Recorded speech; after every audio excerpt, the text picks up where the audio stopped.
I'm Susan Baumann, and I'm celebrating my 60th Jubilee. I had an aunt in our congregation whom I visited when I was a kid. Have great memories of going to Winchester to see her. Also, I was taught by CDPs at St. Bernard's School in Dayton.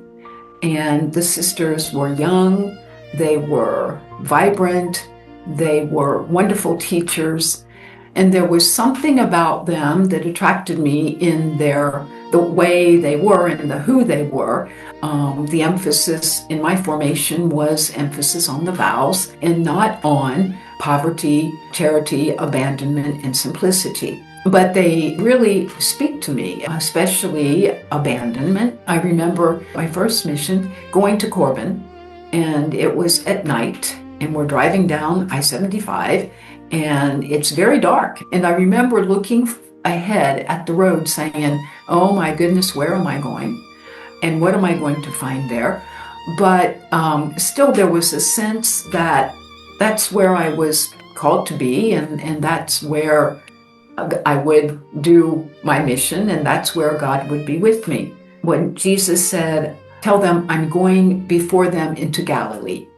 And I have that sense of trust that Jesus, that God is always there wherever I'm going. The moment when I experienced that the strongest was when I was elected General Superior. I knew my limits, and I had somewhat of a sense of the responsibility. Yet at the same time, it was incredible. I had such a sense of peace, knowing that my sisters were calling me to that, and that God would give me what I needed. I can't believe it. Even people said to me, well, you seem so at peace. I said, I am.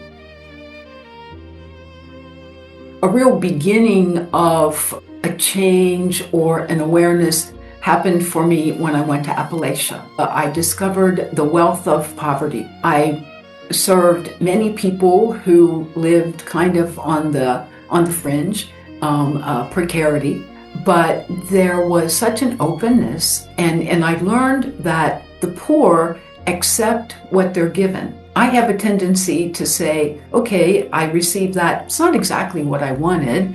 I would have rather had. And I found among the poor, they accepted when they had, and they accepted when they didn't have. And for me, that's a real sense of poverty that I don't have yet. And then when I had the opportunities to go to Madagascar, I found also great poverty, but great wealth of humanity. I'm grateful for getting to know God, and I really repeat to myself often parts of Psalm 16, saying to God, you it is who hold fast my lot. For me, the measuring lines have fallen on pleasant sites. Fair to me is my inheritance. It all comes from God. For me, it's beautiful. Of course, it's got its ups and downs, but it is, my life is something that I am grateful for.